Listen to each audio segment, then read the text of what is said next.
wanted to thank Giulio because his presentation really links very well with mine, where he talked about materialist hegemony and big political level actions that are needed to move away from that, whereas I kind of focused on very mundane, daily, very social little micro actions that mobilize the personal as political within psychedelic spaces. Very brief background about myself. I'm a doctoral candidate at University of Amsterdam, researching diverse psychedelic practices. Within these practices, I trace the process of knowledge production, valuing, and tinkering within these particular class of substances that have come to be understood in the contemporary West as psychedelics.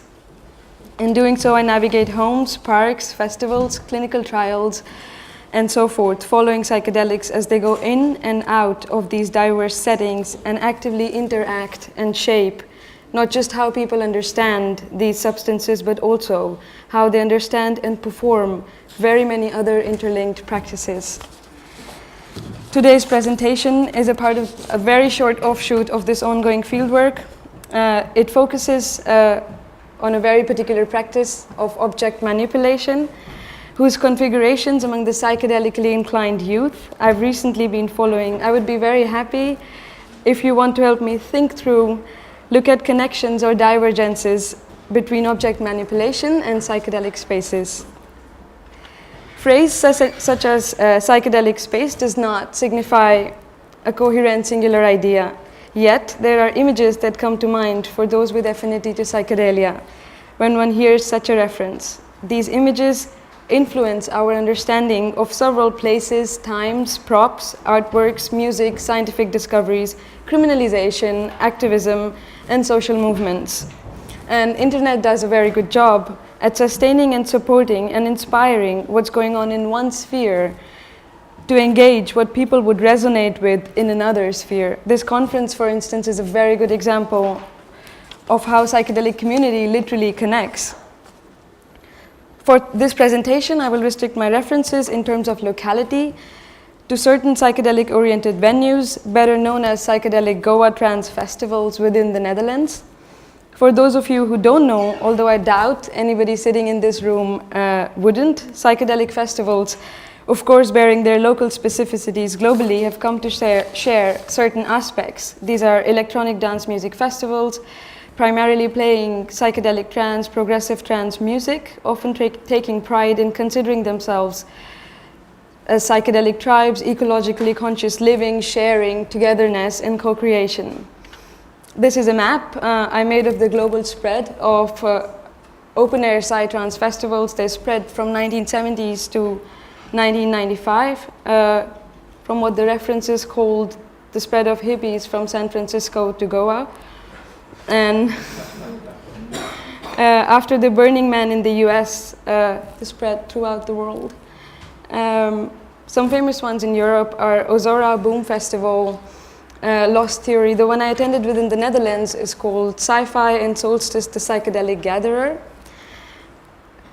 Here are some different venues where I talk to the artists I will be talking about involved with object manipulation.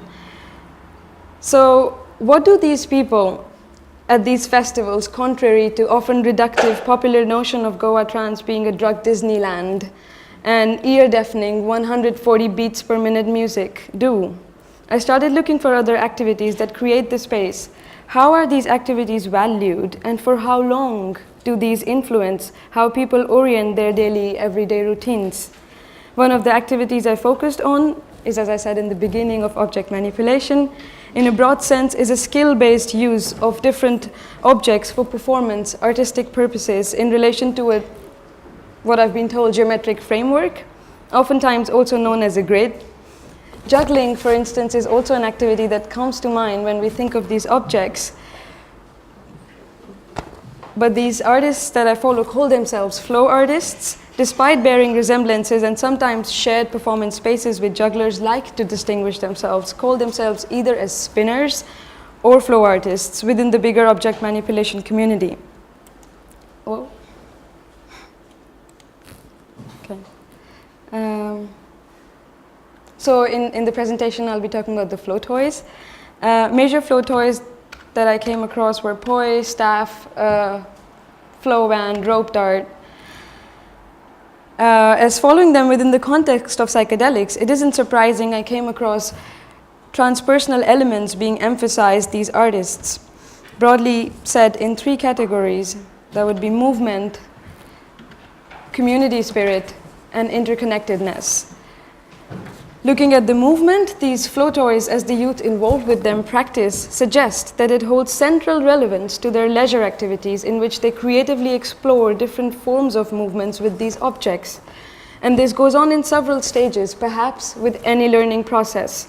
From a process of not knowing how to handle these at all, falling, hitting oneself, to slowly learning different planes within which the body and object moves, to finally moving them in ways that they feel like an extension of one's body, and the object moves,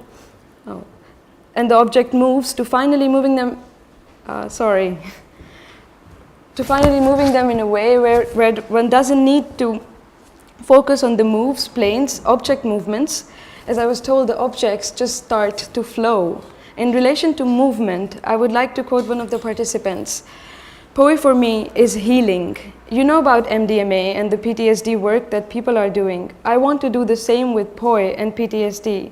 Poi helps my pain, memories, fear just flow through my body without breaking me down. It makes me feel stronger. At the moment, I only have knowledge of PTSD from my own personal experience. I of course want to study and get a degree in psychotherapy, but I'm certain about its healing potential. As flow and movement emerge as integral to flow toys used within these places, that is how one moves, invariably does affect the understanding of where one moves. This requires specific sense of awareness of one's body and surroundings. In this regard, flow toy users talk about the need to find balance that these ignite within them. Quoting another participant, if you're not balancing the wall, the wheel planes, you will drop the toy or hit or just not be able to work with them. These objects also help youth come together in their free time, discuss, learn, teach, and spread what they believe could be a valuable way to spend one's leisure time. Further, there emerges a sense of community that connects people involved in these activities. To quote another participant, you know, you see a person with a flow toy, no matter where you are, you immediately feel they're brothers and sisters. I'll just play a video in the background.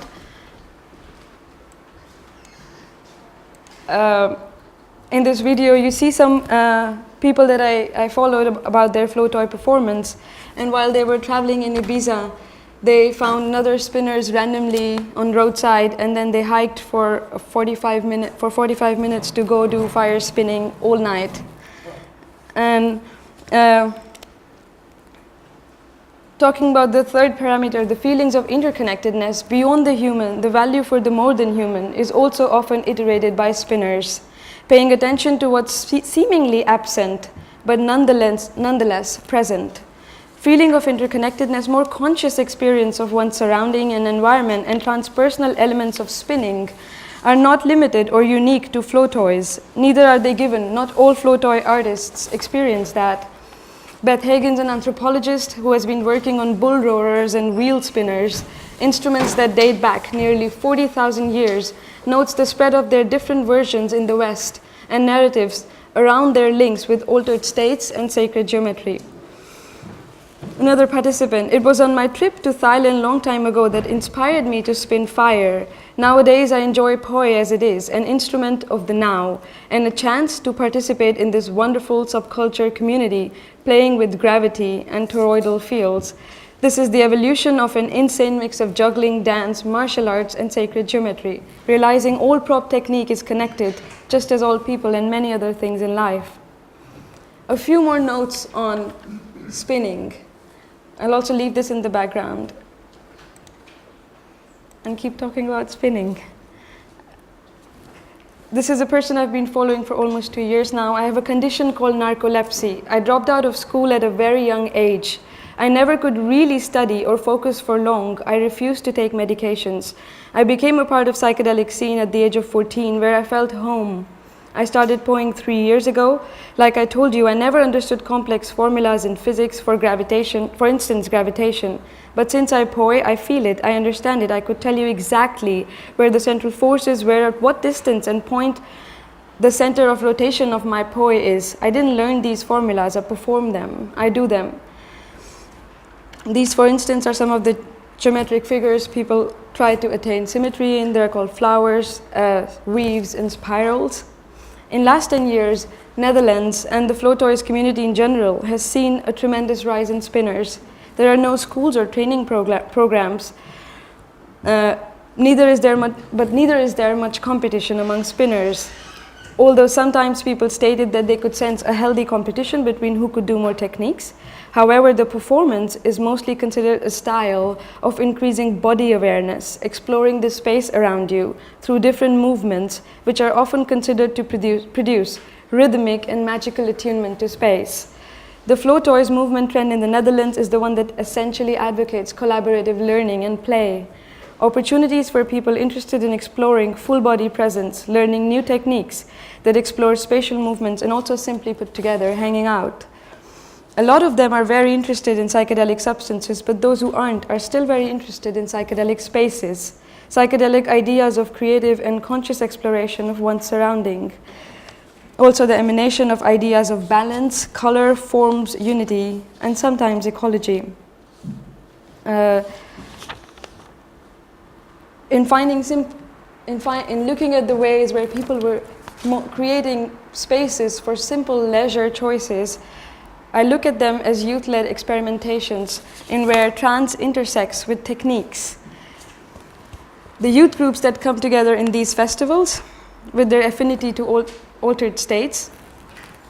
One of the flow toy artists that I interviewed talks about the inclination, the performance with LSD. On performing with psychedelics, LSD has a significant place. LSD and rope dart is a complete different experience. It's like you would have seen this or that technique by some other artist, and you start performing and you see the planes, grids in slow motion and say, hey, I could also transition in a complete different way. You come out with a complete different technique. So good, if you watch a recorded version of yourself, you wonder, how did I do that? It's a different level of being in tune with your tool. While not consuming psychedelics, there is a particular state on psychedelics that I saw being valued. Poe for me is similar to LSD, challenging my whole being, making me rethink about areas that are stuck in my life and help solve those areas metaphorically, get me in a flow, literally. And LSD came to me when I was trying to find a new way of celebrating friends and enjoying life. Trying to get away from the drinking, hanging out at a bar and doing nothing, making small talks all night. What a lot of people do, you know. Since then, I've been a part of the psychedelic scene and slowly found my passion for poe. There are a lot of people who can teach you in the Netherlands as well. We have a very strong, growing, spinning community.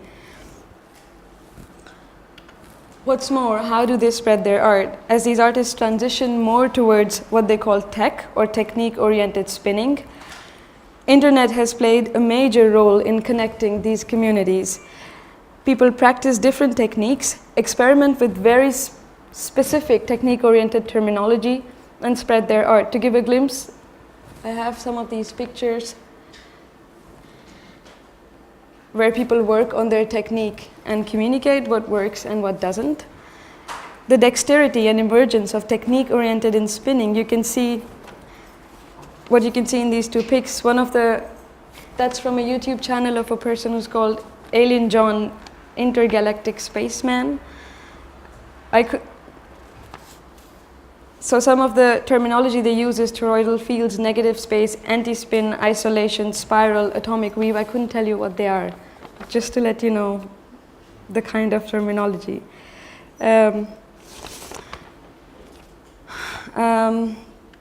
Okay. To sustain this lively sphere, the value of which goes far beyond psychedelic festivals and states, to collaborate, play, and learn together, youth in the Netherlands constantly searches for new places, parks, churches, wherever they can do so, and spread this within and beyond the psychedelic community. To Quote, one last participant, I perform with rope dart mostly at psychedelic festivals because people are open and respectful to knowledge from other traditions. I would one day want to go to Shaolin and learn more. But until then, these kind of spaces are also nice to meet other people interested in similar stuff. Some, of course, just want to know how the object moves, but some are more spiritually inclined.